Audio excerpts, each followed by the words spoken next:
14 or 15 degrees. Into the night time, it does turn a little bit drier and clearer for a time across parts of England and eastern Wales, but elsewhere, further outbreaks of rain coming and going. It's still quite blustery across many western parts, but it will be another fairly mild night to come. So into Monday, we will see outbreaks of rain spreading their way southeastwards across the UK. Probably turning a little bit drier and brighter for a time across parts of Yorkshire and Lincolnshire. That may well sink its way into parts of the Midlands and East Anglia as the afternoon goes on. But elsewhere, a risk of rain really throughout much of the day, and feeling a little bit chillier down across western parts with that wind. Elsewhere, temperatures around average.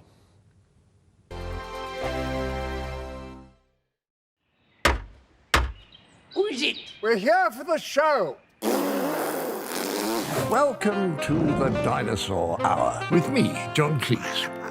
I was married to a therapist. And you survived? I thought we were getting Hugh Laurie. Second best. You interviewed Saddam Hussein. What's that like? I was terrified. I'm playing strip poker with these three. Oh! No, thank you. My CDs need to be put in alphabetical order. Are you going to be problematic again? The Dinosaur Hour. Sundays at 9 on GB News.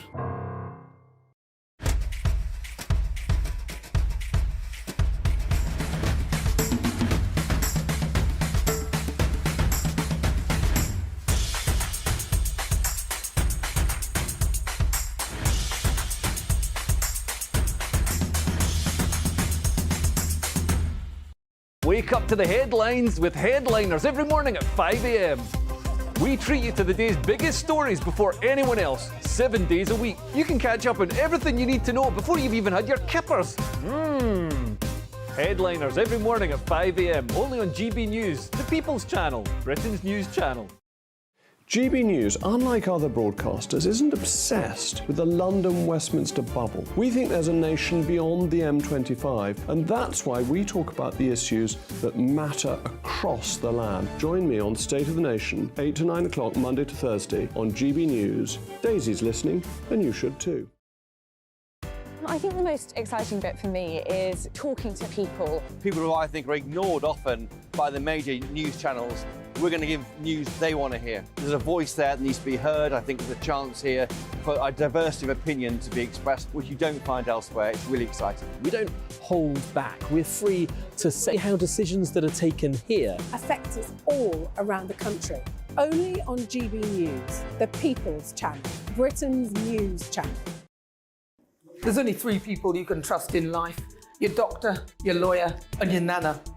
I'm not sure. So join me, Nana Aquia, at 3 p.m. every Saturday and Sunday, where we discuss the biggest topics of the weekend. Be ready for battle. Could you be quiet? What is this? It's my new teeth. It's your new teeth. I don't bite. Well, not without a good reason. Always honest, always fun. Every weekend at 3 p.m. on GB News, the People's Channel, Britain's news channel.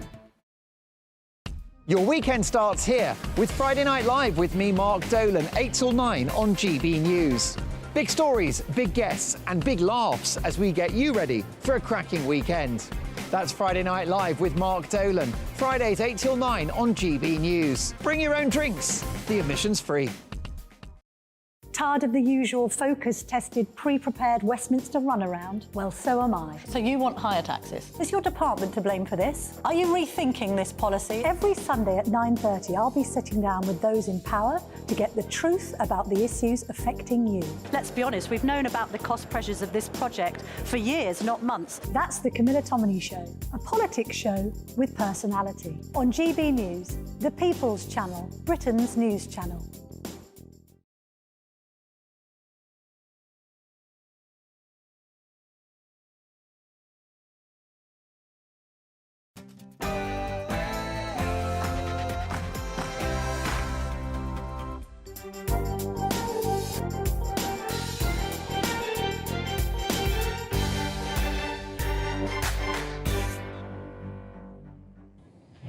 Good morning and welcome to the Camilla Tominey Show. We've got an epic show lined up for you today with the government's autumn statement expected on Wednesday, setting out its spending plans for the next 6 months. I'm going to be joined by a host of top economic bods, including Rachel Reeves's number 2 in the Labour Shadow Treasury team. That's Darren Jones. Former Chancellor Kwasi Kwarteng will also be joining me, as well as the Reform Party's leader, Richard Tice. We'll have expert analysis from the Mail on Sunday's Anna Mikhailova, and we're going to be doing things a little differently today and kick off, hopefully straight away, with the Chancellor Jeremy Hunt, who will be joining me in just a moment. Just before he does, though, as we wait for him to be mic'd up, I'm going to bring Anna Mikhailova into the conversation. Anna, we're just waiting for the Chancellor to appear on the television screens with us this morning. It's been a difficult week for the government, let's be perfectly honest. What do you think I should ask him? Well, you should ask him about the budget or our taxes falling. Obviously, he's not going to say anything, but you can try. Indeed so. I mean, this is the funny thing about them sending the Chancellor out on the round, because you then say, right then, what are you going to announce on Wednesday? And they say, oh, sorry, we can't tell you until Wednesday. Like, well, what are you doing here then? But he's coming under increasing pressure, isn't he? Not just on inheritance tax, and there's 2 different approaches to this between the right and the left-wing press. On one hand, you've got the right-wing press calling for an IHT cut. On the other, you've got the Observer saying this is just yet another tax cut for the rich. How about this unfreezing of tax bands? Because we've seen this fiscal drag. That's when people who are on £40,000 or more have been dragged into a higher tax rate. I wonder whether he'll unfreeze the bands. That might be an easier thing to do than say, oh, we're going to take a penny off income tax. Yeah, because these tax bands have been frozen. It's a classic Treasury trick to get more money without looking like they're raising taxes. Yes. But in a time of high inflation, it's absolutely devastating for families. So they've got to do something. Whether it's now or the spring, we don't know. But it's interesting as well, also this language around, I would like to cut tax, he keeps on saying. I'm a low tax chancellor. He self-identifies as a tax cutter, but isn't there yet. He's a tax cutter in name only. But at the same time, I think he feels under pressure, doesn't he? Because we've got inflation coming down. To be fair to the government, they're taking credit for that. Should they take credit for inflation going down? They don't seem to admit that they may have been behind inflation going up. So that's the weird thing. So it's down, and actually Rishi Sunak has achieved that target. It was totally wiped out, that success, though, of course, by Suella Braverman's resignation and her bombshell letter. Yeah, which I think we'll talk about a bit later. But Suella Braverman certainly set the cat amongst the pigeons last week, and I think that, on Wednesday the Chancellor and the Prime Minister are really going to be trying to set the narrative, set the conversation, and show what they're actually about. I mean, do they have to come up with something really quite rabbit out of the hattish? Only because the clock is ticking. I appreciate they've got the budget in the spring next year as a last chance saloon, a moment to set out their economic plan. But actually, it's quite crucial what he comes out with on Wednesday. We've got Tories like Ian Duncan-Smith, Jacob Rees-Mogg and others all screaming for tax cuts. You've got the public screaming for tax cuts because the burden's never been higher. It's been the highest now since the Second World War. So if he doesn't deliver, how dangerous is it for him? I think it'll get tricky this is off the back of a damp squib King's Speech, a damp squib conference. These moments that MPs have said to Rishi Sunak, you have to deliver, you have to give us something to show that this is working, that we have a chance of turning the polls around. I think if Wednesday is yet another damp squib, you're looking at real pressure to possibly even change leadership. I mean, that conversation will start. Change leadership, No, Anna, come on, you're joking. Some are, Andrea Jenkins put her... It's not realistic, and it would be political suicide, but there would be a lot of unhappiness with Sunak. And also, I suppose, what the interesting thing is with regard to the relationship between Hunt and Rishi Sunak now is how much that dynamic's going to be changed by the arrival of Lord Cameron. I might put this to the Chancellor, actually. He's about a minute out from being mic'd up, because I think George Osborne said in the week, oh, yes, Lord Cameron's now the second most important person in Cabinet. Well, hang on a minute, that's meant to be Jeremy Hunt. Also, I can recall... and or I think, technically Oliver Dowden, Deputy Prime Minister. Well, technically Oliver Dowden, yeah. Also, I remember, I think, the Mail on Sunday serialised Lord Ashcroft's book about Rishi Sunak. And in that, it revealed that when he was told, oh, you'll have to keep Jeremy Hunt as Chancellor, he wasn't particularly happy about it. No, exactly. And Jeremy Hunt has sort of looked unsackable for a while now, just because, again, you can't change Chancellor too many times. It doesn't look look serious. But I think if he doesn't deliver on Wednesday, again, you're going to have a lot of pressure asking why is he still in the job if he's not managing to do anything exciting and actually help people, help working families at a really, really difficult time in the economy. And businesses? And businesses. They're going to be talking a lot on Wednesday about trying to go for growth, that this is the time to reinvigorate the economy, to really try and give a boost to British businesses.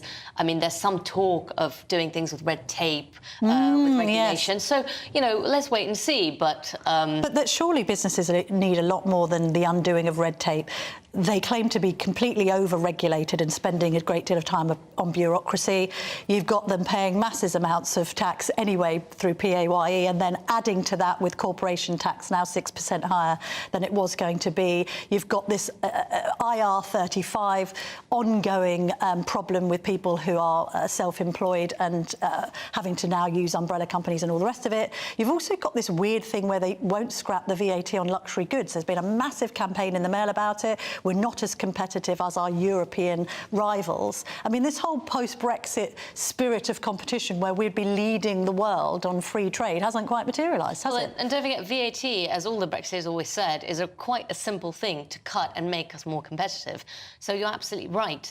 Businesses are crying out for some help, for some cuts, for some incentives to get growth going and to make Britain somewhere people want to invest in. Do you think that the next election is going to be about the economy stupid, to quote one of Clinton's aides, or is it going to be more about immigration? Because I shall also ask him about the Rwanda plan, of course. It depends who gets to set the question. I mean, people say that the person who wins the election or has a higher chance is the one who can set the tone. So the Conservatives are going to be trying making Anna, he's ready. So I'm delighted to bring Jeremy Hunt, the Chancellor and MP for South West Surrey, into the conversation now. Lovely to see you this morning, Chancellor. Look, now I know you've done various broadcast rounds where you've refused to say what's happening on Wednesday. There's been talk of you cutting IHT. How about unfreezing these tax bands? You can't be happy about the idea of people on 40,000 or above, some of them might be teachers, some of them might be nurses, actually being fiscally dragged into paying more tax. It's a stealth tax and it needs to stop, doesn't it? Well, good morning, Camilla. Obviously, I'm not going to talk about the measures that I'm going to be announcing to Parliament on Wednesday, because I have to announce those to Parliament first, and rightly so. But there is a very big dividing line between us and the Labour Party on tax, and I'm really pleased you've mentioned it, because I do believe that if we're going to be a dynamic, thriving, energetic, fizzing economy, we need low tax, and we need taxes to be lower than they are at the moment. And the reason I believe that is if you look around the world, the most dynamic, successful economies at the moment are in North America and Asia, where they tend to have lower taxes. So I know, but our tax burden is... I'm only going to do it in a... Our tax burden is the highest since the Second World War. I mean...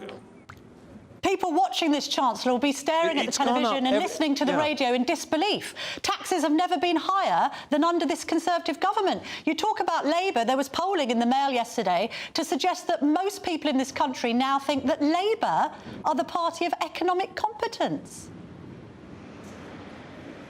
Well, the truth is, and, you know, there's no getting around this, taxes have gone up in nearly all countries, and our taxes are still lower than places like France, Germany and Italy, because we've had a once-in-a-century pandemic, a 1970s-style oil shock.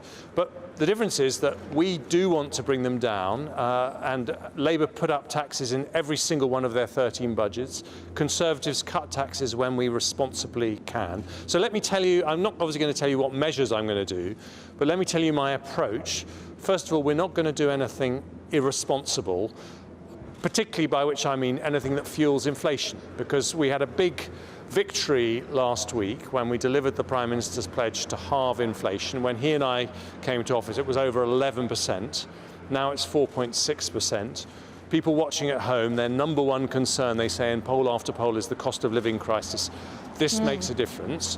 So we're going to do this responsibly. And then the second thing is my priority on Wednesday is growth, because having made good progress on inflation, we can move to the next part of our plan, which is to unlock much higher levels of growth. And I will say this to you, Camilla, because I know you've written about this before. There is far too much negativity, pessimism and declinism about the British economy. We have got a lot going for us.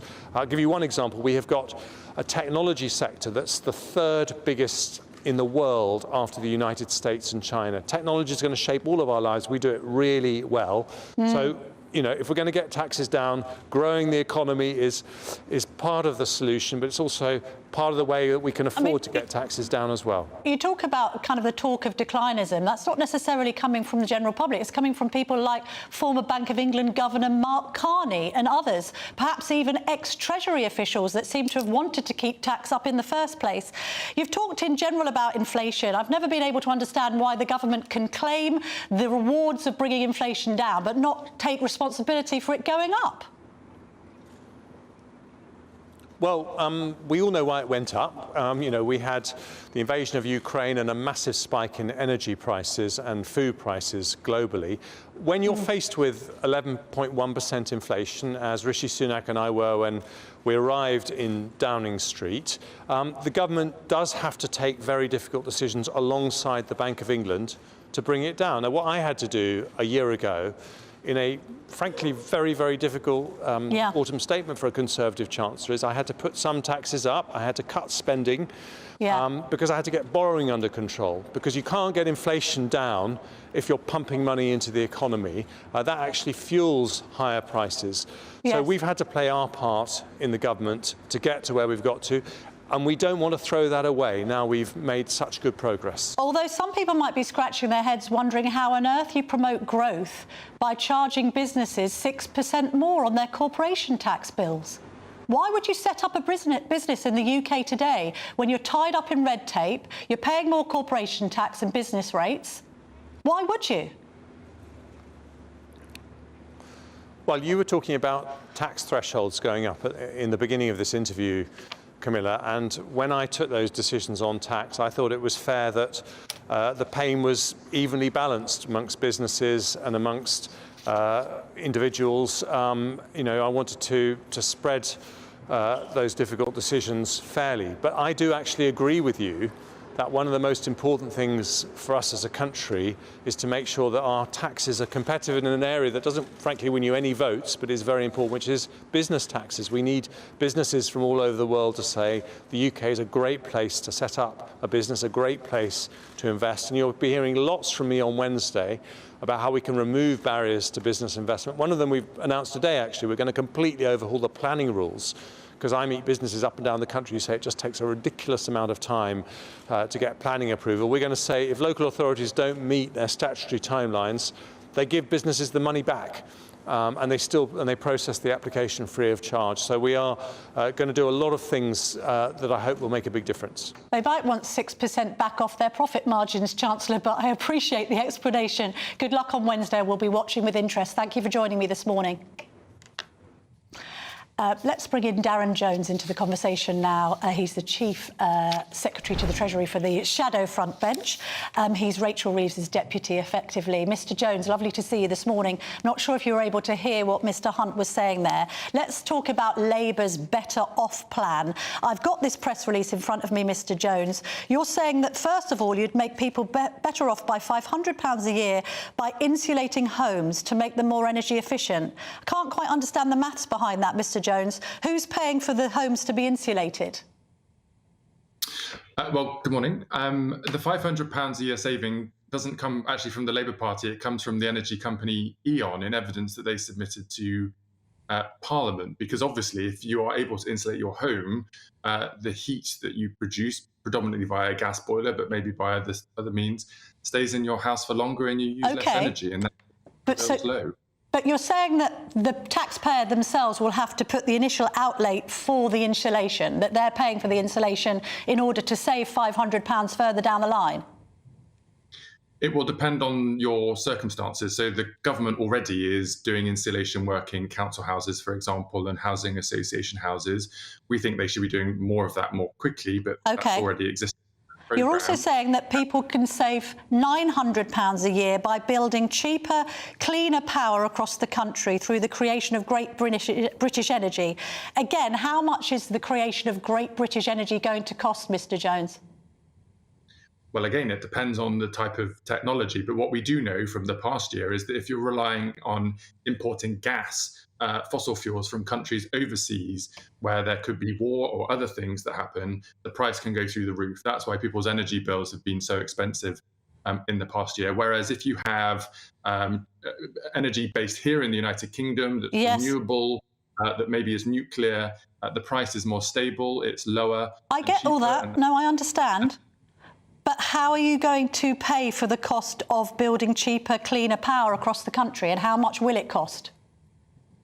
Well, let me give you some illustrative examples. Nuclear, for example, is an important part of the energy mix. Hinkley Point C has been paid for under the existing government. They've put some investment into Sizewell C. The rest of that money will have to be private sector investment. That's an example of where in the Labour But have you got a price tag on how much this costs, though? If Labour are in power, how much are they going to set aside for the Great British Energy Project? Oh, I see. But Camilla, what I can't do is give you a per project price for per technology across the country. But has it been costed? All of our policies are costed, but what GB Energy is a publicly owned company that will do deals with the private sector under a Labour government to ensure that we're building as much homegrown energy as possible. OK, you've also promised in this press release a crackdown on unfair car insurance practices like subscription traps and unfair postcode pricing. You're saying that motorists will save $400 a year, but surely motorists are being charged more for their insurance because of the rising cost of claims, the rising cost of repairs and indeed labour shortages. So what difference will it make if you do something about auto-renewal? Well, the subscription trap that many of your viewers will be familiar with is when you sign up to a product and it automatically renews probably normally a year after you signed up to it. And people have got busy lives and they might miss an email or a message, or they might not even be told that it's renewing at a new price. And we say that action should be taken to prevent that from happening. People should be given proper advance notice and the ability to be able to find better priced products in other parts of the market. No, I get that too. I understand the problem with auto-renewal. We've all fallen victim to it. But what I'm saying is it's not going to touch the sides, is it? If insurance prices keep on going up because of the rising cost of repairs and labour shortages. So it's just a sort of, you're making a statement about auto-renewal. What difference is that going to make? That's not why insurance bills are going up. Well, Camilla, let me give you some advice. If your insurance product comes to an end and you ring up your insurance provider... Yeah, no, I know. And you say, but I'm... No, I've not... Well, Camilla, I've not told you the point you're telling me you know. Let me just finish the sentence. When you call up the insurance provider and say, hi, I can get this at a cheaper price with another insurance provider, can you do me a deal? Every single time they say yes and they lower the price. So clearly they can afford that. I get the point about auto-renewal, but what I'm saying is, and I've had anecdotal evidence of this only really in the last couple of weeks, across the board, insurance prices are going up because the rising cost of repairs and indeed labour shortages mean that insurance companies are having to put up premiums. So, yeah, auto-renewal might help a little bit, but £400 a year is probably being ambitious if exponentially insurance costs keep on rising. Let's move on to the next point. $1,200 a year could come off mortgage bills by building 1.5 million homes over Parliament. This one has just confused me because Keir Starmer's stance on building has confused me. Back in 2021, he talked about the Tories' proposed planning reforms as being a, quote, developer's charter. Then, at conference, he effectively suggested bulldozing through planning laws and local planning laws to build these 1.5 million homes. So is he NIMBY or YIMBY? I don't think I can remember what NIMBY or YIMBY stands for. YIMBY is yes, isn't it? Yeah, yes in my backyard versus no in my backyard. Got it. Forgive me not knowing the slang. But look, yes, we are for house building because we know there are not enough houses. There are not enough affordable houses across the country. That has an impact not just on people who are in a position to buy their first home, but for people who are in the rental market where the price of rent has been going up and up year after year. One of the best ways you can tackle increasing costs of living is to be able to build more affordable homes in our country. And we make no apologies for saying that we will do that. OK, can I just have a general overview of Labour's approach to the economy if the time comes that you're actually in power? I appreciate you don't want to give specifics and you haven't come up with your manifesto and all the rest of it. But in principle, do you envisage Labour cutting taxes and cutting spending? Well, to answer your three questions in that question, firstly, our approach to the economy is anchored on getting the economy growing, because we've not had economic growth for many, many years now. And that means that you don't have businesses making profits, your workers' pay isn't going up, and the amount of revenue coming into the Treasury is not keeping up with costs. So you have to be anchored in trying to grow the economy. We can talk about that more if you'd like to. The second point that you mentioned there is around taxes. We've said in the Labour Party that we want the tax burden to come down on working people. It's the highest it has been since the Second World War. We've had 25 Conservative tax rises in this Parliament alone. But we can only announce those tax cuts when they can be fully funded. And if the Chancellor is going to announce a tax cut on Wednesday, we're going to be looking at how he's been able to get the money to pay for that to happen. And the third part of your question, which was around public sector spending, one of the key things there is that even though the Chancellor has been taking more money from us than ever before, all of our public services are on their knees. So there's a huge question about how we reform and modernise our public services so that they are better for people that rely on them, but that they're also more cost effective to run in the long run. And on all three of those issues, public sector reform, tax, and growing the economy, these are difficult, complicated issues. The Tories have clearly run out of energy and run out of steam, and that's why we're confident that an incoming Labour government with new ideas and new energy will be able to turn that around. Because, of course, Rachel Reeves has had to slightly water down your green prosperity pledge. That's $28 billion for 5 years for this new green prosperity plan. She said she had to water that down because of the current economic climate, or the climate you might inherit next year. But at the same time, of course, $28 billion over the course of 5 years is adding a lot of money to the national debt, isn't it? How is that affordable if you're worried about how you're going to balance up the idea of tax cuts and indeed spending cuts with a pledge of that magnitude? Sure. So all of our plans are subject to our fiscal rules. That's why Rachel has said that after Liz Truss and Kwasi Kwarteng crashed the economy and the cost of borrowing went through the roof, we would have to be more constrained in what we would be able to do in government. That's as a consequence of the Conservatives' failure on the economy.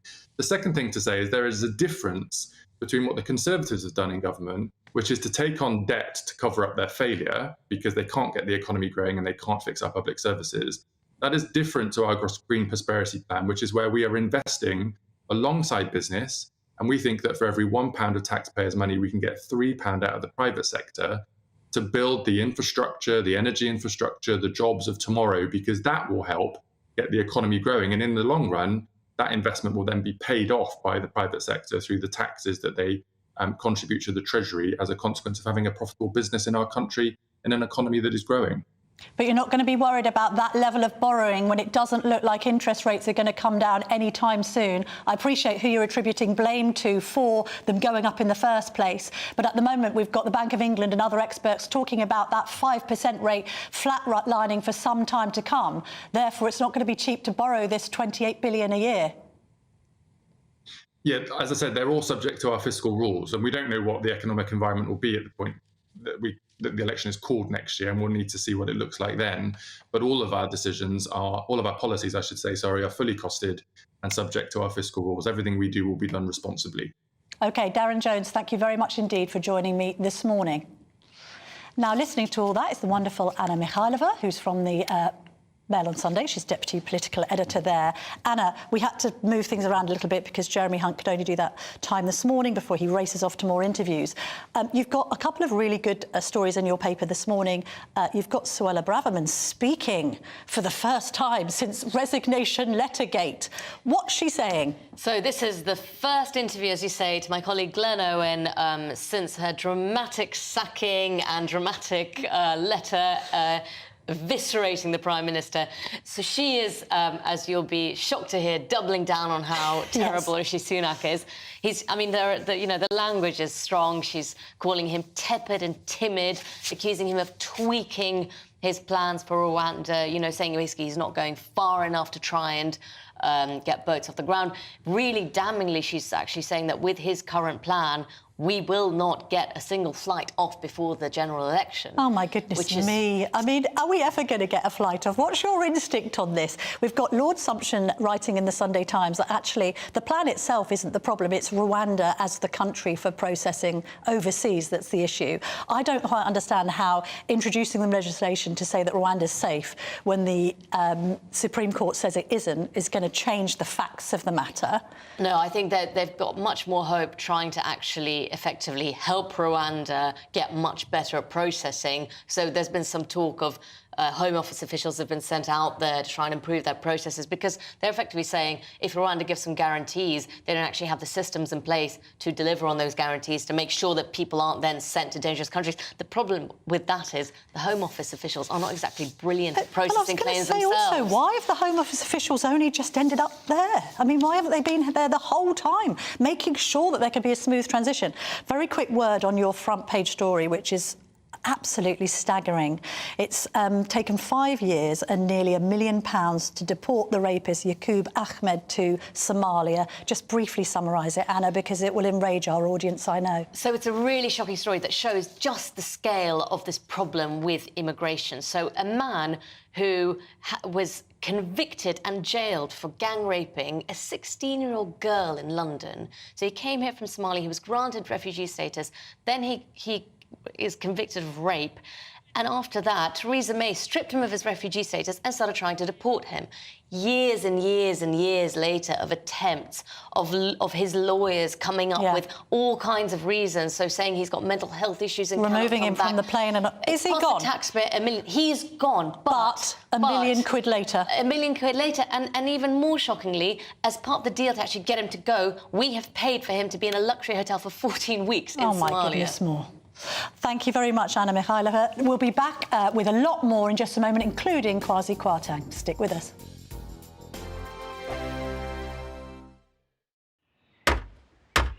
Who is it? We're here for the show. Welcome to the Dinosaur Hour with me, John Cleese. I was married to a therapist. And you survived? I thought we were getting Hugh Laurie. Second best. You interviewed Saddam Hussein. What's that like? I was terrified. I'm playing strip poker with these three. No, thank you. My CDs need to be put in alphabetical order. Are you going to be problematic again? The Dinosaur Hour. Sundays at 9 on GB News.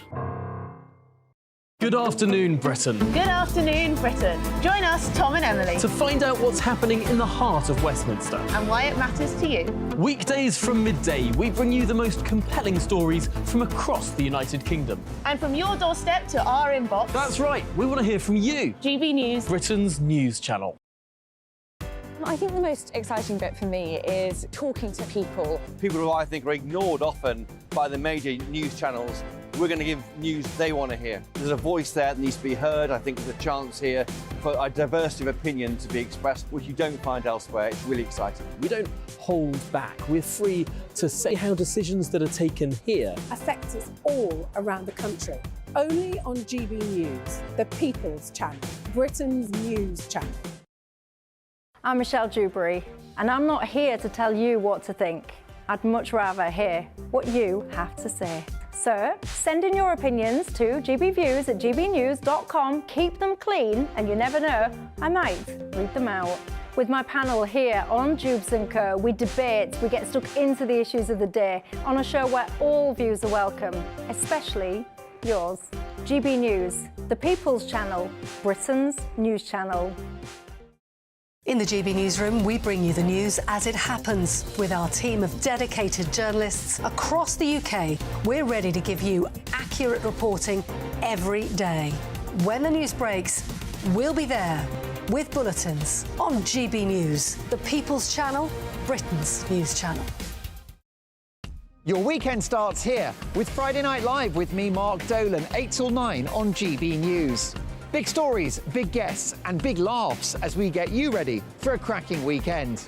That's Friday Night Live with Mark Dolan. Fridays 8 till 9 on GB News. Bring your own drinks. The admission's free. GB News, unlike other broadcasters, isn't obsessed with the London-Westminster bubble. We think there's a nation beyond the M25, and that's why we talk about the issues that matter across the land. Join me on State of the Nation, 8 to 9 o'clock, Monday to Thursday, on GB News. Daisy's listening, and you should too. Tired of the usual focus-tested, pre-prepared Westminster runaround? Well, so am I. So you want higher taxes? Is your department to blame for this? Are you rethinking this policy? Every Sunday at 9:30, I'll be sitting down with those in power to get the truth about the issues affecting you. Let's be honest, we've known about the cost pressures of this project for years, not months. That's the Camilla Tominey Show, a politics show with personality. On GB News, the People's Channel, Britain's news channel.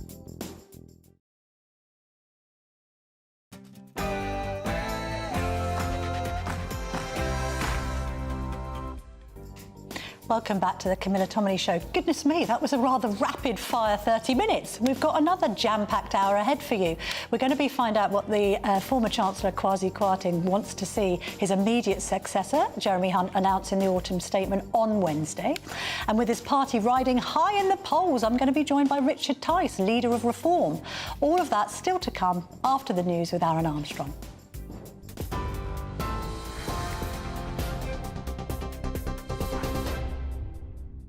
Very good morning to you. It's 10 o'clock. I'm Aaron Armstrong in the GB newsroom. The Chancellor says the government is acting responsibly over tax cuts ahead of next week's autumn statement. Speaking to GB News, Jeremy Hunt said he'll not introduce any kind of tax that will fuel inflation after it was halved over the past year. He's hinted inheritance and business tax could be slashed in an effort to boost the economy, but he also insists next week's autumn statement will focus on growth. We're not going to do anything irresponsible, particularly by which I mean anything that fuels inflation, because we had a big victory last week when we delivered the Prime Minister's pledge to halve inflation. When he and I came to office, it was over 11%. Now it's 4.6%. People watching at home, their number one concern, they say in poll after poll, is the cost of living crisis. This makes a difference. So we're going to do this responsibly. Homeowners could be offered up to £1,000 per year off their household bills if they're prepared to live near new electricity pylons. The government's hoping the move will overcome planning objections and speed up its bid to install new power networks. The current estimate to roll out the infrastructure boost for electric vehicle charging points is 14 years. It could be worth up to £10,000 over a decade for some people, although the Treasury hasn't specified where that money will come from. MPs say the Department for Education's shocking lack of detail on crumbling concrete in schools means many classrooms are still in an alarming condition. Around 700,000 students are relying on buildings in desperate need of refurbishment. That's according to a report by the Public Accounts Committee. But the cross-party panel says a shocking and disappointing lack of basic information from the government means the true state of the crisis remains a mystery. The Department of Education says its rebuilding programme is proceeding ahead of schedule. Minibuses and electric vehicles have been sent to Albania as part of a deal to return foreign prisoners. The arrangement will see 200 Albanian nationals, currently jailed in England and Wales, sent back home for the rest of their sentence. The UK has also agreed to help modernise Albania's prison system. The overall deal is expected to cost around £8 million, which the government says will save money for Britain's prisons. Plans to use drones as first responders in police emergencies are to be trialled next year. The cutting-edge concept, known as Project Eagle X, is to be tested in Norfolk. If successful, the flight devices would be stationed on buildings and operated remotely to give police early information on a situation before crews arrive. This is GB News. We're live across the UK on TV, on digital radio and on your smart speaker too. Now it's back to Camilla.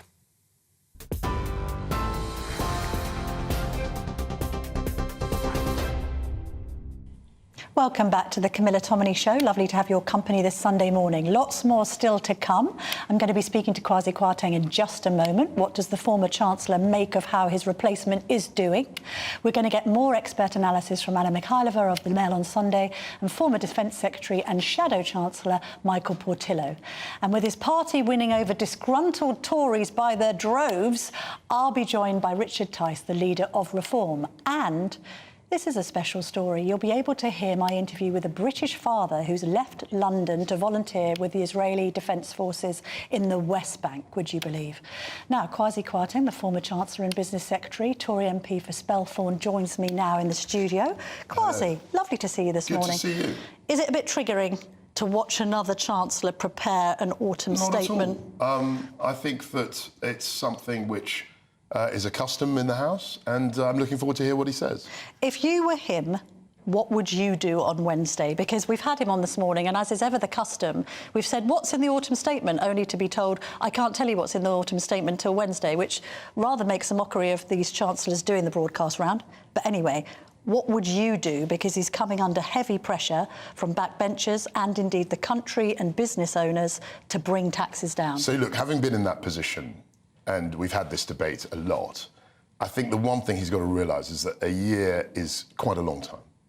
So all I would say about this is that I don't see how he can go into the budget next year and not give some sort of tax cuts. We can't go into an election saying we're going to just increase your taxes indefinitely. Do you mean on Wednesday or next year? So I mean before the election next year. There'll be a year before the general election. Yes. So whether he does the tax cut this year in the autumn statement or in the budget next year, I think it has to come. I think he has to give some indication that he's actually going to do what he says he is, which is, he says, he and the Prime Minister say they're low-tax Conservatives. Yes. But at some point before the election, they have to show that... Are they low-tax Conservatives? Well, they've got to show, I mean, in people reality... find that statement astonishing. Well, the taxes haven't come down yet, and they've given the... But do you appreciate the incredulity of our audience listening to Jeremy Hunt going, we're low-tax Conservatives? Well, you've got a funny way of showing it. Yeah, I think if you say, you know, you're doing your one thing, you've got to show that you mean business in that regard. I understand the caution. I totally understand that. I experienced what I did last year, and there was arguably a lack of forward planning. But at the same time, I do think that he has to cut taxes. But doesn't he need to? I know what you're saying about there needs to be tax cuts before the next general election. He needs to show a bit of leg on Wednesday, doesn't he? There's reports of him now having £26 billion more fiscal headroom. And but the headroom can change. I mean, that was one of the issues that we had last year. Was that they said it was a $72 billion black hole, and it was obvious to me, given the fact that we had a bit of fiscal drag, inflation was high, that figure would have changed in the new year, and it did. Yes. This year, the $72 billion hole changed into a surplus. Now they're saying it's a surplus. Who knows what will happen next year? The headroom could just as easily vanish next year. Okay. As appear this year. So what's the most politically expedient thing for him to do in your mind? There's obviously reports of him maybe cutting IHT. Sure. The left and indeed the Observer have said it's a tax cut for the rich. It doesn't affect that many people anyway. Yeah. What's your theory on that, first of all? I think you've got to do what you think is right. I mean, that's one of the reasons why I think we wanted to reduce business taxes. Business taxes, you never really win votes, but you do actually improve economic conditions. You do actually generate investment. And I think that's very important. And that's why, you know, a country like Ireland, I remember the President of Ireland telling me that that was the most successful policy they'd had in 30 years. Exactly. So why isn't the current government aping it? I mean, we talked about all of this post-Brexit opportunity. Corporation tax now up there with France and Germany. He's saying we've got lower taxes than these European nations, but that's hardly a sort of marker to live by, is it? That's right. And he himself said that actually the countries or the areas that were impressive were North America and Asia. Yeah. And that was what Jeremy where said. Taxes are lower. Where taxes are lower. And I think that's where we've got to go. What do you think about this idea that businesses are saddled with too much red tape, with too much tax, this refusal to reform or bring back the IR35 situation? The VAT on luxury goods seems like a spectacular old goal. That's right. Are these some of the things that should be unravelled? Well, we tried to get rid of them and sort that out in the mini budget. And then, of course, Jeremy was brought in essentially to reverse everything we did. And my view at the time was that we were throwing the baby out with the bathwater. Yes, there were some things that you could modify, but to throw out everything, I think, was a wrong signal. Take us inside the Treasury, OK? He turns around to Treasury officials, the so-called blob that has been spoken about for decades, and says, I'd like to cut this, I'd like to cut that, I'd like to alter this. What then happens? You've been there. Does the Treasury just push back on all this stuff? No, they don't. What they'll do is they'll look at a model and they'll say, Chancellor, if you cut this tax, this means that you've got to fund, you know, it's a black hole of 8 billion. So that was the thing that the OBR looked at, and they kind of mark your homework. And the way their models work mean that every bit of tax you reduce means that you have to spend more money. Yes. They don't believe in any sense of incentivising the economy. Yeah. So if you were to argue, look, we're going to reduce corporation tax to attract investment, that's not an argument that they find particularly persuasive. So you tried to circumvent the OBR precisely because that was the rationale. But then we're back to square one, because it strikes me, and this was Liz Truss's argument, OK, that actually you try and pull on levers, and then you've got the civil service pulling on the lever in the opposite direction. So my view actually is a bit more nuanced than that. I think there is a way in which you can square the OBR and reduce taxes. And with that, you've got to have an honest conversation about spending cuts. Yes. You've got to present the two together. That's why I've always said I'm not a Reaganite. I don't believe, actually, ultimately, that you just can reduce taxes without showing what your spending. I know, but then you didn't take OBR advice before. No, we didn't. And that was a mistake? I think, looking back, that was a mistake. But you've got Even though the OBR doesn't seem to have predicted anything correctly in years. That was the thing. So look, the issue So is it a mistake or not? Should we be listening to the OBR or not? So what I think was wrong about last year was we were incredibly bold and then we capitulated. That was. So what are you saying? Your regret is that you didn't just steamroller through, even though the markets were going mad? I didn't have a say. I mean, I was sacked, so yeah, okay. So I didn't have a say. What, you think that Truss should have held her nerve? I think it was interesting how, if you look at last year, 2 prime ministers fell. Boris left after half his government had resigned, and Liz left after 7 weeks because markets were very jittery. I totally understand that. And it was just interesting the way in which I think Boris clung on, perhaps a little too long, people might say, and Liz capitulated after 7 weeks. Interesting contrast. But then what if interest rates had gone up even higher? You're blamed for putting everybody's mortgages up. No, you came on here last time and actually admitted that your mortgage had all set up as a result. So the issue, I think people confuse a couple of things. The bank rate, that's the governor of the Bank of England. Yes. OK? And a lot of the mortgage is, certainly with regard to my mortgage, and all were tracker mortgages, which relate to the bank's interest rate. They don't relate to gilts in the market. They're connected, but the fact is that interest rates were at historic lows. I mean, 300-year historic lows. Yes. And we kept interest rates very, very low. And as in every other economy in the world, interest rates then had to go up. Central banks put them up very, very quickly. I know, but you take responsibility for them going up so sharply, so quickly, right? No, for the gilt market. Sorry, yes. I mean, it's... Sorry, OK. But you talk about Boris Johnson clinging on for too long. People say that he did. I mean, will people say that Rishi Sunak's done the same? No, look, I think Rishi Sunak is in a very difficult situation. And you've got to remember that Jeremy Hunt wasn't appointed by him. Jeremy Hunt was appointed by Liz Truss. And apparently, according to Lord Ashcroft's book, we mentioned this earlier with Anna, Rishi Sunak turned around and said, oh, do I have to keep Hunt as Chancellor? And they were like, yeah, because you're going to spook the markets if you don't. So do you think that Jeremy Hunt is Rishi Sunak's ideal Chancellor? Look, I think they've got a good working relationship. But he's not ideal. But let's state a fact. Most prime ministers choose their own Chancellor. And he didn't. And he didn't. So that's enough said. I mean, is Jeremy Hunt's position safe? What if it goes wrong on Wednesday? I think it is. I mean, look, having lived that experience myself, and I even said that to Liz Truss last year, I think once, for whatever reason, the Prime Minister gets rid of his or her Chancellor, I think it becomes... their position becomes under more pressure. Let's talk about the return of Lord Cameron.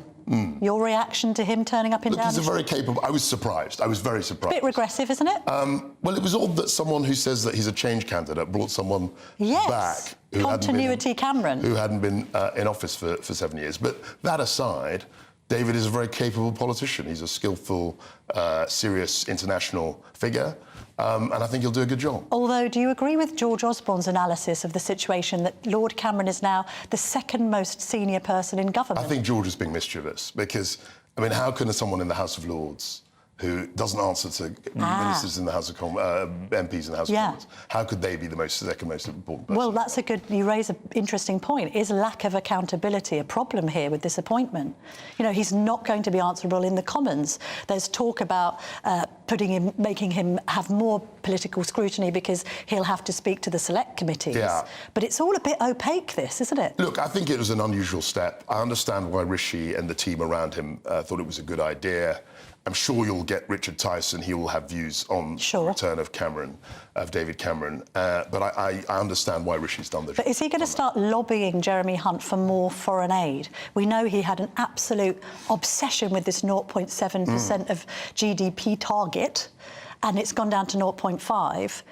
If he starts lobbying Hunt for more foreign aid money, which isn't particularly popular with our audience, not least in a cost of living crisis, Jeremy Hunt should resist him, shouldn't he? I think he will. I think they're going to stick to the 0.5. I don't see how we're going to increase it to 0.7 when we've got the deficits that we're... Should we talk about Suella Braverman? Yeah, sure. What did you think of the letter?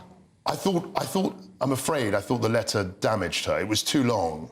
Yeah. And it was too emotional. Did you agree with any of it, though? I think that she magic thinking. Well, magic. I mean, that magical thinking. That was a kind of a loaded phrase. I think she has a lot of integrity, and I think she was trying. Yeah, I do. I think Why she was do you trying say that? because I think she was trying to solve a problem. Yeah. That is, dogged, governments the government for years. Yes. And I think she is a very honest person. I know her. I regard her as a friend. Have you spoken to her since the letter? I haven't, but I actually fought Brent East after her mother did. Yes. So I know the family. Yes. And I have a lot of respect for her. But I think the letter was almost too much. The best letters are the shorter ones.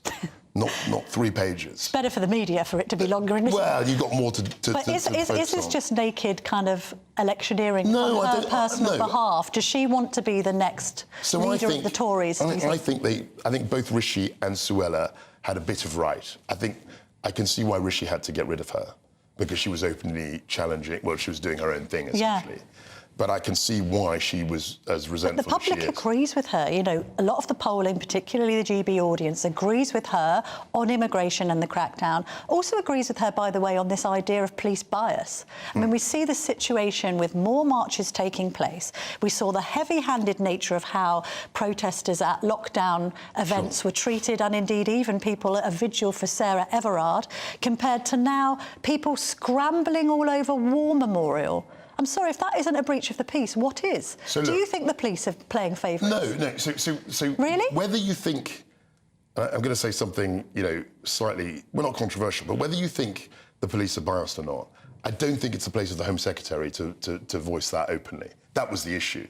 I mean, having been a Secretary of State, you're dealing with stakeholders. The Education Secretary deals with teachers.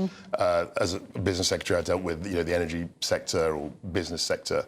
And I think generally, any kind of criticism to a body like that would be behind closed doors. Isn't she just standing up for her constituents and indeed the people that elected her to office? Absolutely. Somebody has to turn around to the Met and question whether they are biased. That may be true, but I don't think, and it's a matter of interpretation. I don't think it was her job as Home Secretary, frankly, to voice that openly. As a backbencher who doesn't have a relationship with the Met Police in that close proximity, do you think that they've been playing favourites? I think when people look at some of the decisions they make, I think people say, well, why is it that, a EDL march has been banned and then a pro Hamas, which is a terrorist group. I mean, are you saying the marches are pro-Hamas? Not all of the marches are pro-Hamas, right? No, but some of the placards you see are openly pro. But you're equating the pro-Palestinian marches with the EDL ones, or not? No, all I'm saying... You're saying they were more heavy-handed with the EDL than they should have been with anti-Semites. Okay, let me put it very broadly. Some marches are banned outright, and others are allowed to proceed. And all I'm saying is that people look at that and say, well, what's going on? And that's a legitimate question in a democracy.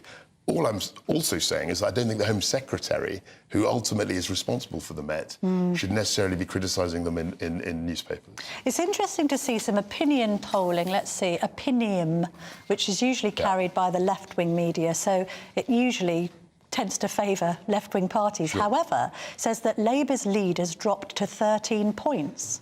I mean, that's good news for the Tories, but you've been around the block a bit, if you don't mind me saying, Kwasi. What do you think is going to happen next year? Look, Tory wipeout? So there are probably about 10 polling companies. Yeah. OK, and they all have slightly different methods, and they all report different numbers. opinion over time tends to show a slightly smaller gap between Labour and the Conservatives, and other polls show slightly wider gaps. But all I can say is that the Tory party faces a real challenge next year. Do you think MPs are aware of that? Because there's lots of people who walked into their seats in 2019 on the back of anyone but Corbyn and Boris, and they didn't have to campaign that vociferously to win, and they're facing extraordinarily adverse circumstances now, aren't they? I mean, we just had Jeremy Hunt on. He might lose his seat. Yeah, I mean, look, do you I don't think know. it's going to be some kind of bloodbath? No. Be honest. I think potentially, if things don't change, we're in very deep trouble. How many seats do you think you might lose? I don't. But are you talking about a stonking Labour majority? No. You're talking about hung park. What's your prediction? I know it's hard to make them, but let's have a go. Look, I think it's not over. And as I always say, and I kept saying this, a year is a very long time. Yeah. Okay. But so, and just to re-emphasise that point, Theresa May was 20 points ahead of Labour 8 weeks before the election. That was 8 weeks. Yeah. By the day of the election, she was only 2 points ahead. Yeah. So things could change very quickly. But you've asked me to say what I think now. I think, as it is now, looking at the numbers, I think the Tories are going to have a real job in their hands to try and get back into government. Drubbing? I think anything could happen, but I think if we don't get our act together, I think we're going to have a very difficult election. Quick word on Darren Jones. I think you caught some of the interview. I did. I mean, he handled the questions quite well. Is it any surprise that the punters, the voters, are now describing the Labour Party as the party of economic competence? No. Should the Tories be doing more to attack Labour on some? I mean, I think we will. The media attack. Where are the figures? Where are the figures? Have you caught this? But you're not really taking the gloves off. Look, all I would say is, and there's always a rush to do things and be bold and be active. We've got a year before the election. As I said, only 6 years ago. I know, but then you were in a rush with the mini budget last week. I agree. I speak, I put my hand up and say it was a real rush. Yes. That was one of the issues. And I think we could have staged things more carefully. And I've said that repeatedly over the last year. But you're saying both that you're in last chance saloon and they've got to act quickly, but then also that it's a marathon, not a sprint? So what I've said is consistent, OK? What I've said is that we've got to do something before the election. Yeah. But the election's a year away and they'll have another chance at the budget. All right. Thank you very much. No, it's very insightful and it's always great to have you in the studio. Thank you very much indeed, Kwasi Kwarteng. Well, don't go anywhere because we're going to get expert analysis coming from the Mail on Sunday's Deputy Political Editor, Anna Mikhailova, and my GB News colleague, the former Defence Secretary, Michael Portillo. But first, what's the weather up to today? Good morning, welcome to your latest GB News weather forecast. I'm Craig Snell. Well, looking ahead to today, most of us seeing some further outbreaks of rain. There will be a little bit of brightness around, and for all, it will be mild. So as we start Sunday, probably not too bad initially across southeastern England, some brightness here, but elsewhere rather grey with some outbreaks of rain. The rain potentially heavy in places. Going into the afternoon, best of brightness probably across eastern parts of Scotland.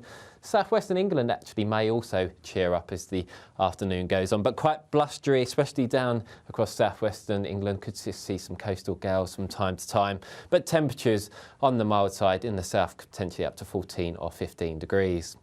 Into the night time, it does turn a little bit drier and clearer for a time across parts of England and eastern Wales, but elsewhere, further outbreaks of rain coming and going. It's still quite blustery across many western parts, but it will be another fairly mild night to come.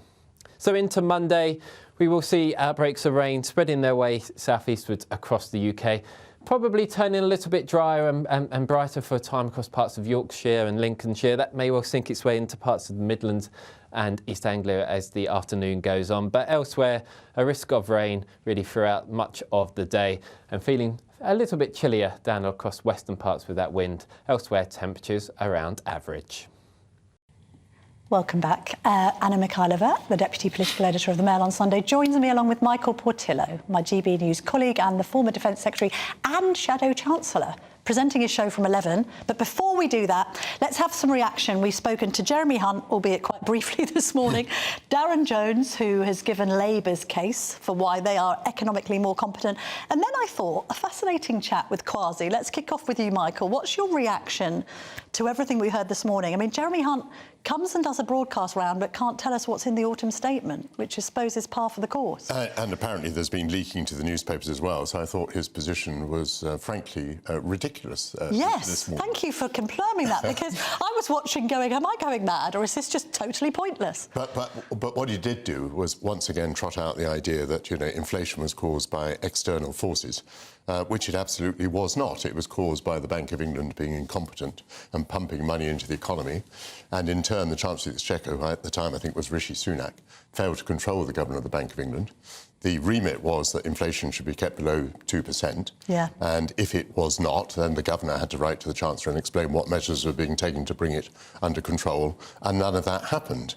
And I was just looking up before I came on now, the inflation rate in Switzerland is 1.7%.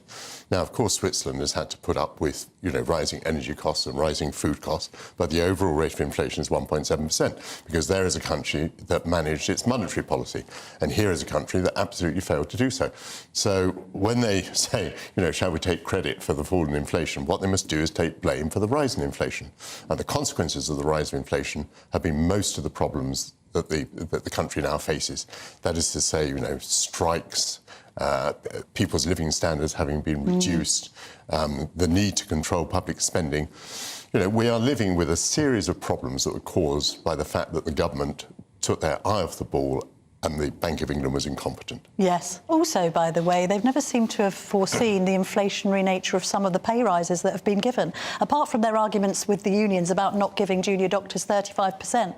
Because wages have gone up, we've seen an inflationary effect to that. Nobody's got to keep the money, of course, Anna, because we're all taxed to the hilt. Who did you find the most compelling this morning?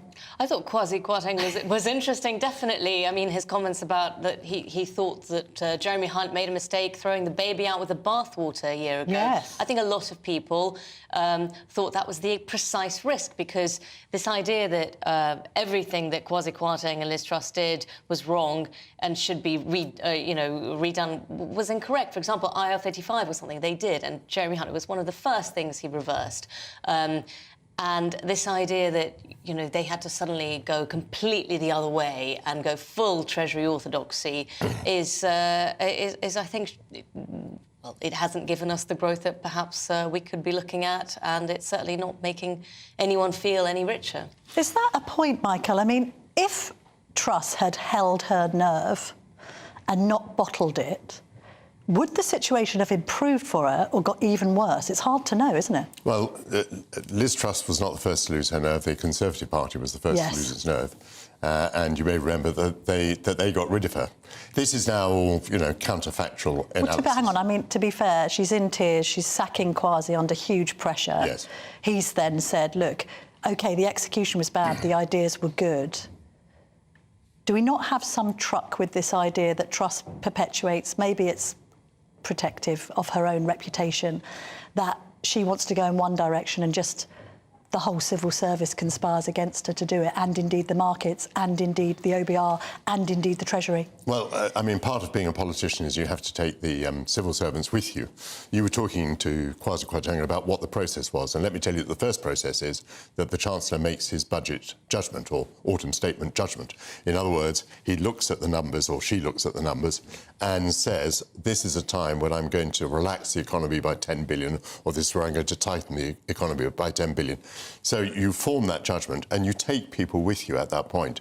I mean, I think it was arrogant and foolish to try to do all those things without taking the establishment with you. You can't just say, oh, you know, that they stopped us doing it. Part of being a politician is to make sure that they do your will. And Conservative governments in the past have done very difficult things and taken the establishment with it. And do you think that some of the ideas are still valid? I mean, because I know the left has used this as an opportunity to sort of completely trash everything that Truss stood for, you know, a growth agenda. She talked about the anti-growth coalition. Are the ideas still there, but the execution was lacking? And can these ideas ever be invigorated by two politicians that claim to be low-tax Tories but can't bring themselves to bring taxes down? I think the answer to the second question is easier. They will not be reinvigorated by these two. And what we have at the moment are a series of policies that offer no hope of growth, in my view. And you know, it's all very well the government sort of going after benefit claimants who are not willing to go to work. Why doesn't the government do the first thing, which is within its control, which is to get civil servants to come back to the offices? Yes. I mean, if the government can't even control its own civil servants, there's a story today, is it in the Telegraph, that civil servants are working from the beach. I mean, for heaven's sake, Nice work if you can get it. The offices of Whitehall and the other cities where the civil service is based have to be full again before we start punishing benefit claimants. Let's get the government back to work. Shall we suggest that we present our show from the Bahamas next week, Michael? Anna, let me bring you in on Darren Jones. The polling's suggesting that the punters are thinking that Labour are economically competent, which may be a turn up for the books. Are we convinced by Labour's spending plans? I mean, I keep on trying to pin them down on the numbers. We've costed all this. Where are these mythical, magical costings? Because I've not seen any, have you? Yeah, and I think you rightly pointed out some specific examples, and I wasn't convinced by his answers on them. I particularly didn't really understand why he said that building some more homes would cause people's mortgage payments to fall. I mean, is that a supply and demand argument? I think he's basically house saying prices will fall slightly, and therefore, but I mean that's several leaps. But also, I think 1.5 million over 5 years, OK, that's something. But if immigration remains at 600,000 a year, and that's just legal, forget small boats, then we're not going to have enough housing to accommodate anybody. And the Conservatives, I was, some in government I was talking to last night, think their absolute hope for the next election is to make the conversation about immigration, because they think that Keir Starmer is skewered on this because he's got splits in his party almost rival to the splits he has on Gaza, on illegal migration. And his own position, having been such a proponent of open borders and the second referendum, is extremely tricky. So I think the Conservatives will be hoping to move the conversation away from low growth, away from the economy, and more towards small boats and illegal migration. Anna, Michael, thank you very much. We'll see you at 11. Yes, Looking forward to your show. Thank you. In just a minute, I'm going to be speaking to the leader of the Reform Party, Richard Tice. Reform are riding high in the polls at the moment. One survey this week for GB News from Matthew Goodwin's People's polling put them at 11%. But will this translate into votes at the next general election? Stay tuned for that next.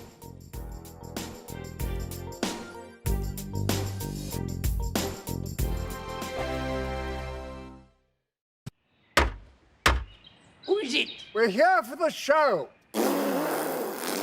Welcome to the Dinosaur Hour with me, John Cleese. I was married to a therapist. And you survived? I thought we were getting Hugh Laurie. Second best. You interviewed Saddam Hussein. What's that like? I was terrified. I'm playing strip poker with these three. No, thank you. My CDs need to be put in alphabetical order. Are you going to be problematic again? The Dinosaur Hour. Sundays at 9 on GB News.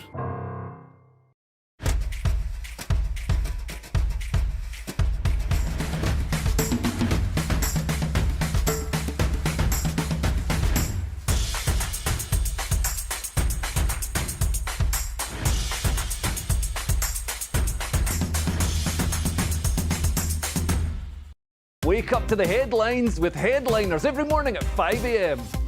We treat you to the day's biggest stories before anyone else, 7 days a week. You can catch up on everything you need to know before you've even had your kippers.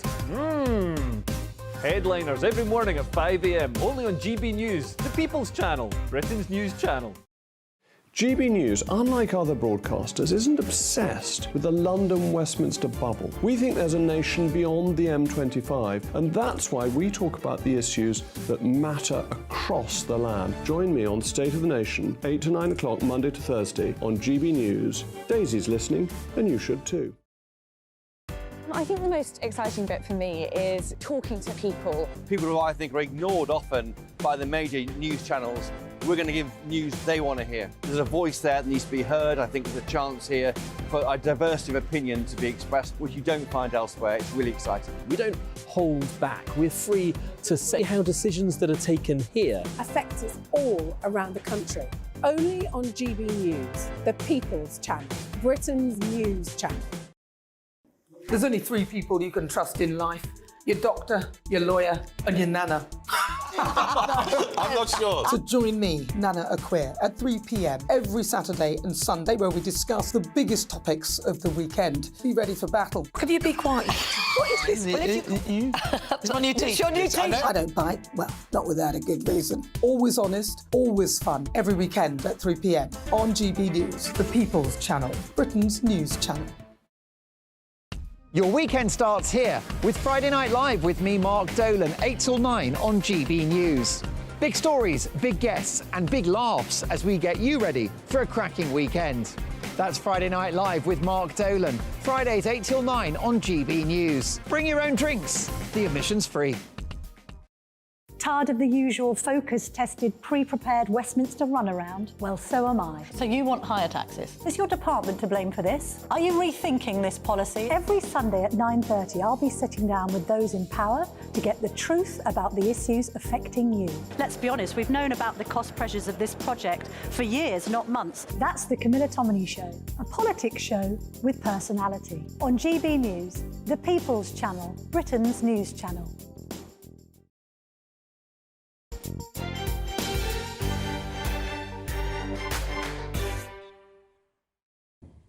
Welcome back to the Camilla Tominey Show. I've got disgruntled Conservative catnip in the studio. Richard Tice, leader of the Reform Party, and my GB News colleague joins me now. I've been described as all sorts of things, but never catnip before. Catnip for disgruntled Tories. Well, you are kind of, aren't you? I mean, I wrote an article about Keir Starmer. I'm the solution, I'm the saviour, not the catnip. Well, let's see if you are the saviour. Indeed, I wrote an article about Keir Starmer and lots of people were saying, don't vote Tory, vote Reform. So just run us through, where are you at? What are your numbers like?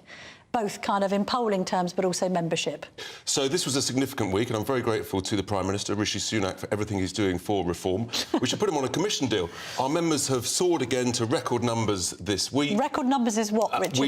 We don't give the exact number. Oh, come on now. No, but I can tell you it's record number. I know we are. Just whisper it, don't worry. No, I know, but no, I'm not going to give a running commentary. Well, just generally. But generally... hundreds of thousands, tens of thousands? This is the first week where we've had double digits in the polls. I thought you were going to say double digits in the membership. No. 4 separate polls have had us at 10 or 11%, only 8 points 10 behind... 10 or 11%? That's the good, first time. It? Yeah. Only 8 points behind the Conservative Party. And I think we are seeing, essentially, the sort of the dying days, potentially the last ever majority Conservative government in my lifetime. They are toxic. People have had enough. OK, having said that, if people vote for you, they're just going to split the vote on the right and you're going to just let Labour walk straight into number 10. It's completely the opposite. Only Reform now, Camilla, can stop Labour. The Tories have had their chance. We did the right thing back in 19. We stood aside. We let them get a big seat majority. They've blown it. They've messed up. They should do the right thing. They should stand aside. That's Richard, don't be ridiculous. That's not going to happen. Those who say we're going to split the vote on the right, if you're worried about it, you can't vote for failure. You can't reward failure. Are you seriously suggesting that Tory MPs should stand aside for reform? Well, they're all terrified that they're going to lose their seats. Right. But they're not going to do that. They all know they're going to lose. Okay. The brand is toxic. If they want to stop Labour, they should do the right thing as we did back in 19. I can beat Keir Starmer, they can't. Can you beat Keir Starmer? You've got head-to-head without 10 or 11 in the polls, and the latest opinion puts, I think, the Tories on about 26. So at the moment, you can't beat Keir Starmer.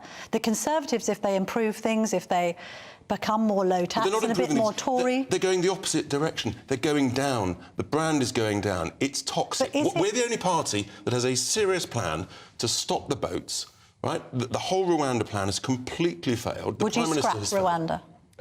It was never going to work. So scrap Rwanda, stop wasting time, money and effort. The only thing you can do is what Australia did.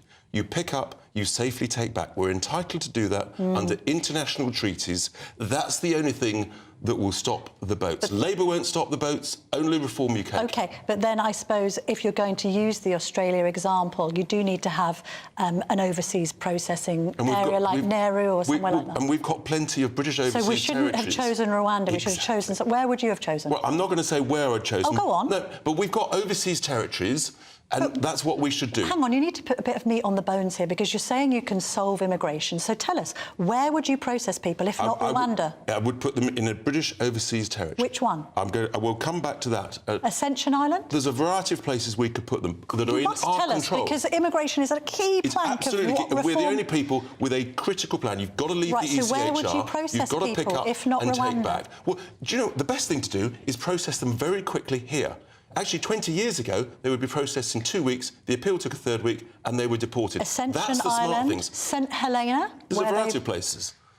Associated with Napoleon, there's a film out. Let's not go into that detail. Why can't we go into the detail? Because the real thing is process them promptly, rapidly, in weeks, not years, here in the UK, and then deport them. That's what's the existing law. That's what we should do.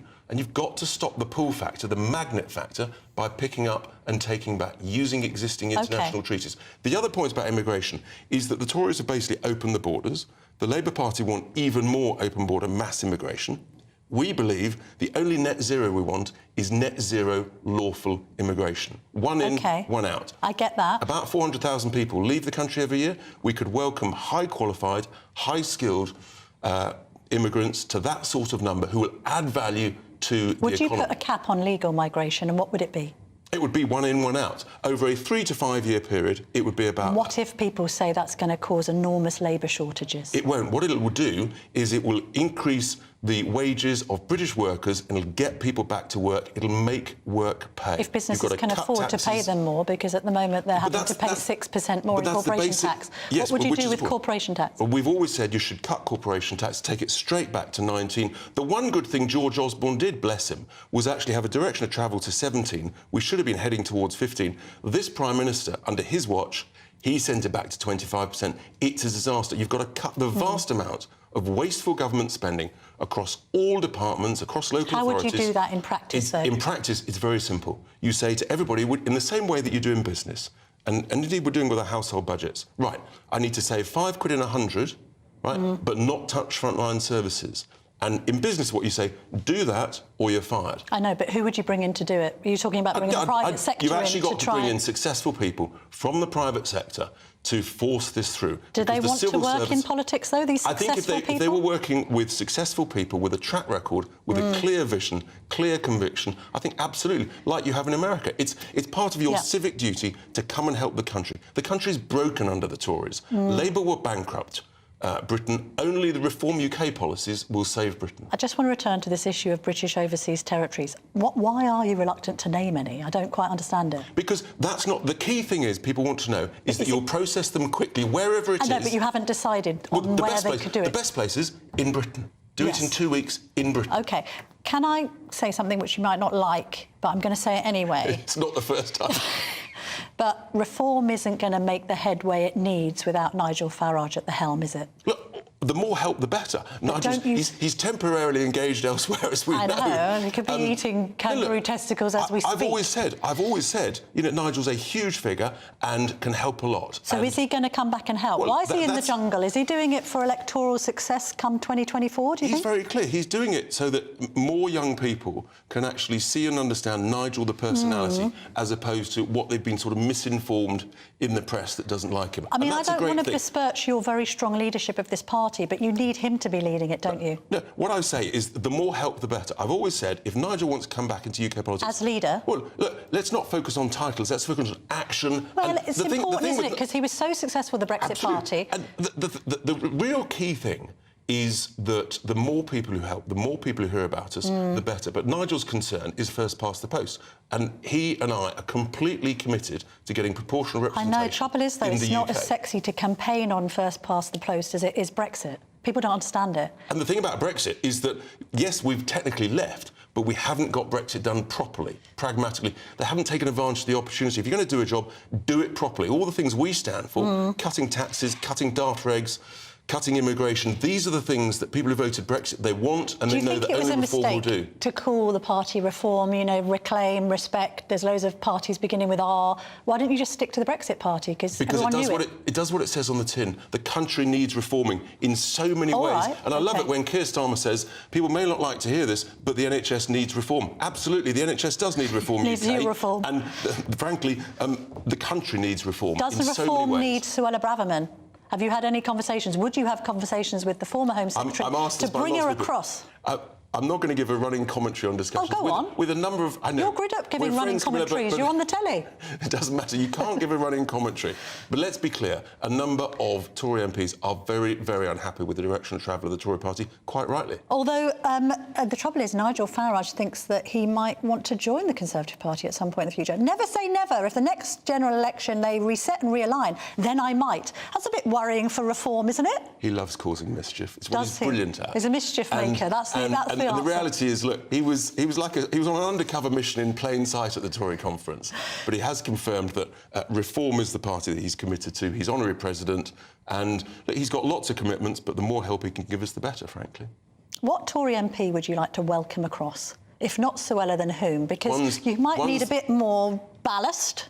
The arguably. ones that believe in our values... Well, who would you think? I mean, if Suella isn't perfect for Reform, I'm not going to give running commentary, but there are a number who believe in our values with conviction. What they need is the courage to recognise that the Tory brand is toxic, it's finished, it's over. And if they believe in the country, they should come to Reform, those that believe in our values, and we can help save Britain. Richard Tice, thank you very much indeed for your time this morning. Now, in just a minute, you'll be able to hear my interview with a British father who decided to volunteer with the IDF following the 7th of October attacks. He spoke to me from within his military base in the West Bank. Stay tuned for that.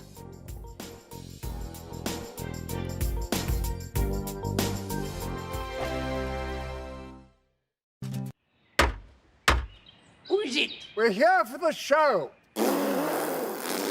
Welcome to the Dinosaur Hour with me, John Cleese. I was married to a therapist. And you survived? I thought we were getting Hugh Laurie. Second best. You interviewed Saddam Hussein. What's that like? I was terrified. I'm playing strip poker with these three. No, thank you. My CDs need to be put in alphabetical order. Are you going to be problematic again? The Dinosaur Hour. Sundays at 9 on GB News. Good afternoon, Britain. Good afternoon, Britain. Join us, Tom and Emily, To find out what's happening in the heart of Westminster. and why it matters to you.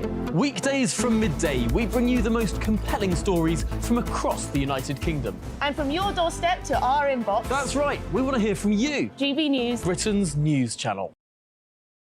I think the most exciting bit for me is talking to people. People who I think are ignored often by the major news channels.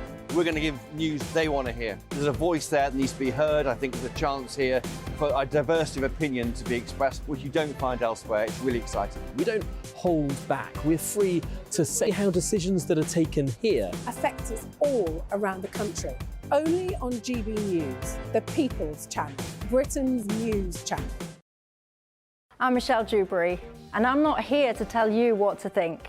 I'd much rather hear what you have to say. So, send in your opinions to gbviews@gbnews.com. Keep them clean, and you never know, I might read them out. With my panel here on Jubes & Co, we debate, we get stuck into the issues of the day on a show where all views are welcome, especially yours. GB News, the People's Channel, Britain's news channel. In the GB Newsroom, we bring you the news as it happens. With our team of dedicated journalists across the UK, we're ready to give you accurate reporting every day. When the news breaks, we'll be there with bulletins on GB News, the People's Channel, Britain's news channel. Your weekend starts here with Friday Night Live with me, Mark Dolan, 8 till 9 on GB News.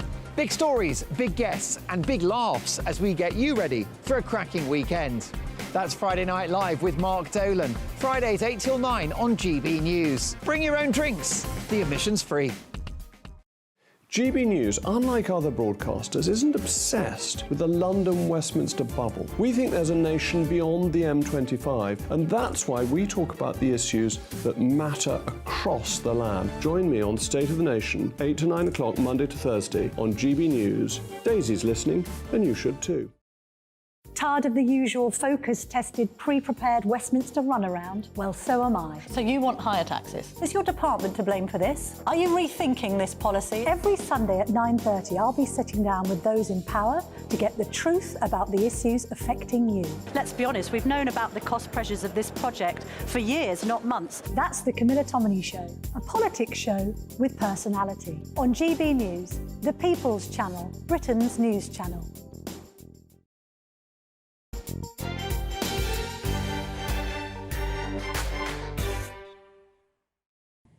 Welcome back. Now, last week I spoke to Paul. He's a British-Israeli dual national who lives in London.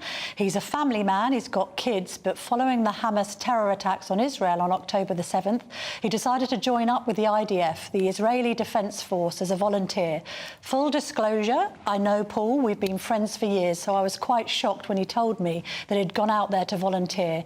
He's now serving with the IDF in the West Bank, and last week, just before the unrest over the Remembrance weekend, I spoke to him about his military base there. Due to the rise in anti-Semitic hate crime we've witnessed in recent weeks, Paul asked that I hide his identity in order to protect his family who are still in London. So we've decided to pixelate his face. I started out by asking him why he felt that was truly necessary. It's a real shame that Western civilization doesn't recognize that the threat in Israel involves not just Israel, but the Jews around the world and also the rest of Western civilization. So me being out here is dangerous for my family back in London.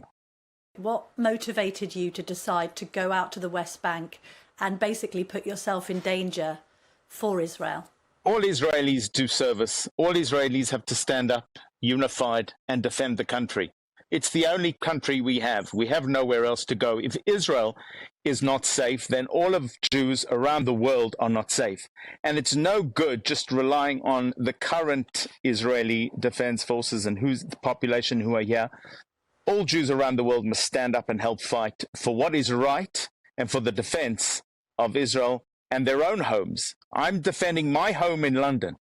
Is why I'm here. My children need to understand that. They need to understand that as Jews, they will be targeted. Every generation we are targeted. And the UK needs to understand that if it's after us, it's the West that's next.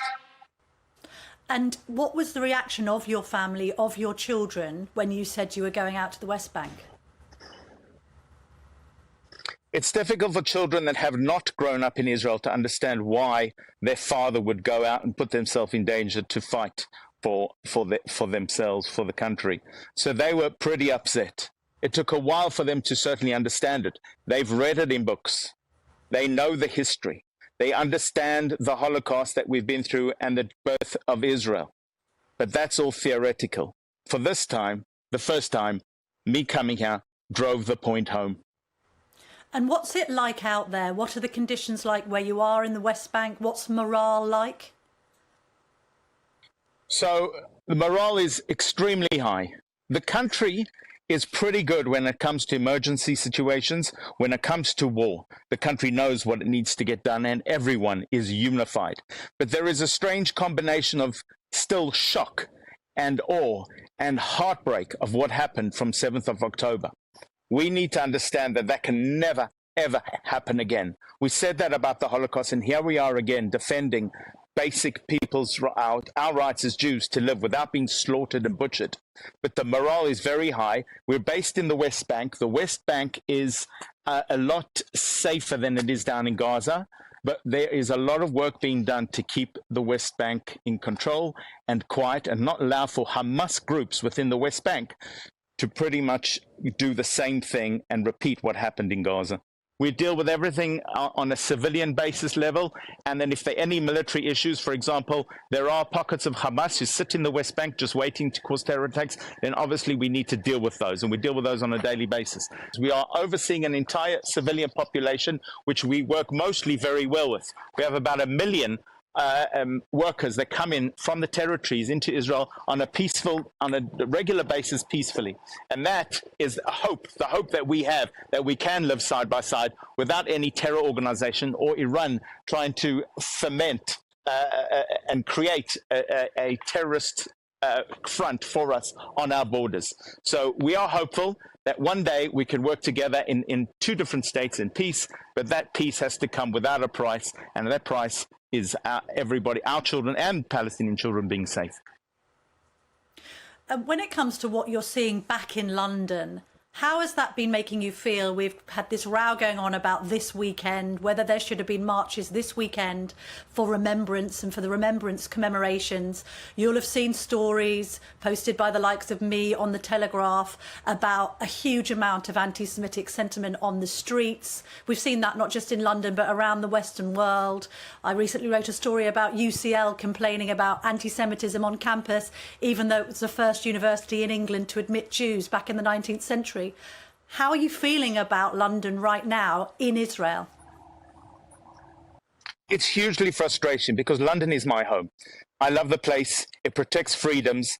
The UK went out to fight ISIS. It went out to contain this fundamentalist, brutal, anti-Western civilization ideology. And yet the UK allows this ideology to breed on the streets of London.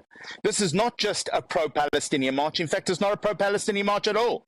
If any of them cared about the Palestinians, they would want Israel to destroy Hamas. If any of them cared about Palestinians, then they wouldn't be marching at all. And what the West doesn't understand is that it's breeding the exact fundamentalism that exists in ISIS and in Hamas today. And allowing these marches on the streets, you're educating the next generation that Islamic fundamental ideology is strength, and they can control what they like. They can walk on the streets freely, and they can control. This is a problem the West haven't woken up to. They need to wake up quickly. It's not just Israel's front that's fighting. We're fighting for all of the West.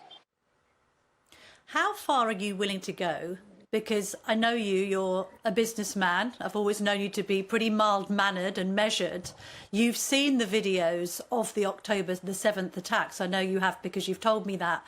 You've seen the extent of Hamas's brutality and depravity. I mean, how far are you willing to go here? Because you may be required to kill terrorists.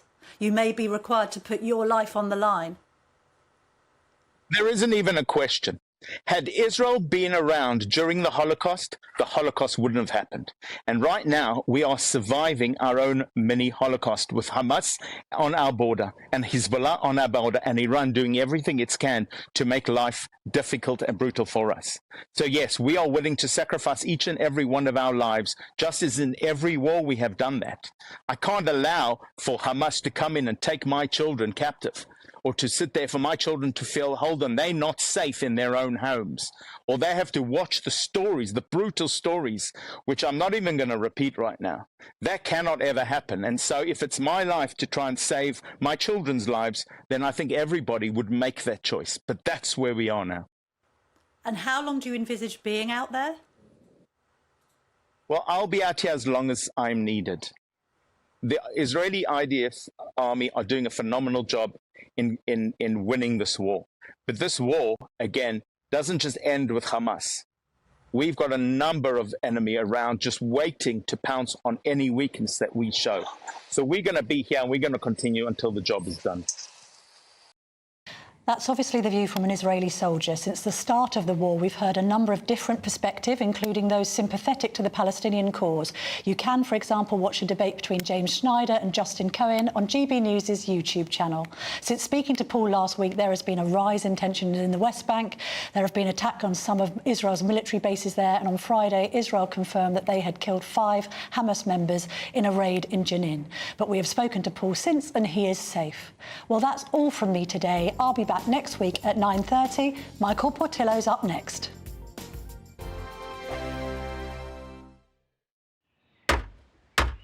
Who is it? We're here for the show. Welcome to the Dinosaur Hour with me, John Cleese. I was married to a therapist. And you survived? I thought we were getting Hugh Laurie. Second best. You interviewed Saddam Hussein. What's that like? I was terrified. I'm playing strip poker with these three. Oh! No, thank you. My CDs need to be put in alphabetical order. Are you going to be problematic again? The Dinosaur Hour. Sundays at 9 on GB News.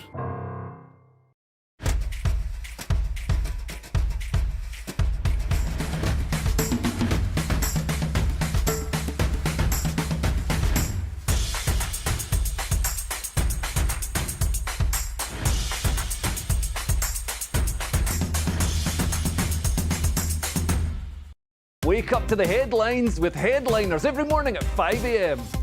We treat you to the day's biggest stories before anyone else, 7 days a week. You can catch up on everything you need to know before you've even had your kippers. Headliners every morning at 5 a.m. only on GB News, the People's Channel, Britain's news channel. GB News, unlike other broadcasters, isn't obsessed with the London-Westminster bubble. We think there's a nation beyond the M25, and that's why we talk about the issues that matter across the land. Join me on State of the Nation, 8 to 9 o'clock, Monday to Thursday, on GB News. Daisy's listening, and you should too. I think the most exciting bit for me is talking to people. People who I think are ignored often by the major news channels. We're going to give news they want to hear. There's a voice there that needs to be heard. I think there's a chance here for a diversity of opinion to be expressed, which you don't find elsewhere. It's really exciting. We don't hold back. We're free to say how decisions that are taken here affect us all around the country. Only on GB News, the People's Channel, Britain's news channel. There's only 3 people you can trust in life: your doctor, your lawyer, and your nana. I'm not sure. So join me, Nana Akweer, at 3 p.m. every Saturday and Sunday, where we discuss the biggest topics of the weekend. Be ready for battle. Could you be quiet? What is this? It's my new teeth. It's your new teeth. I don't bite. Well, not without a good reason. Always honest, always fun. Every weekend at 3 p.m. on GB News, the People's Channel, Britain's news channel. Your weekend starts here with Friday Night Live with me, Mark Dolan, 8 till 9 on GB News. Big stories, big guests and big laughs as we get you ready for a cracking weekend. That's Friday Night Live with Mark Dolan, Fridays 8 till 9 on GB News. Bring your own drinks, the admission's free. Tired of the usual focus-tested, pre-prepared Westminster runaround? Well, so am I. So you want higher taxes? Is your department to blame for this? Are you rethinking this policy? Every Sunday at 9:30, I'll be sitting down with those in power to get the truth about the issues affecting you. Let's be honest, we've known about the cost pressures of this project for years, not months. That's the Camilla Tominey Show, a politics show with personality. On GB News, the People's Channel, Britain's news channel.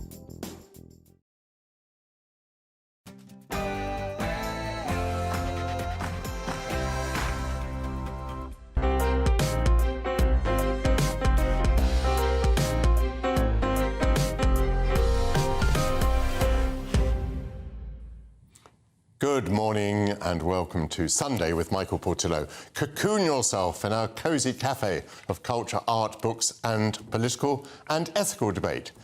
Starting with politics, has Rishi Sunak drawn his battle lines for next year's election? The Prime Minister pivoted away from populism by ditching his fiery Home Secretary Suella Braverman and bringing none other than David Cameron, now Lord Cameron, into government as Foreign Secretary. As Sunak banks on experience, is he repudiating the Red Wall? An excellent panel will address that question.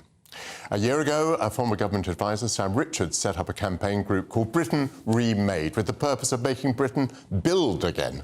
The group aims to slash the enormous cost of this country constructing infrastructure, and Sam will assess his organisation's progress. I will mark 2 other anniversaries on the programme. It's 400 years since 2 friends of William Shakespeare published a collection of 36 of his plays in a book that has become known as the First Folio. Without it, some of Shakespeare's best-known works, including Macbeth, The Tempest and Julius Caesar, would have been lost. The works have hugely influenced the English language, on which theme Shakespearean actor Ben Crystal will soliloquise.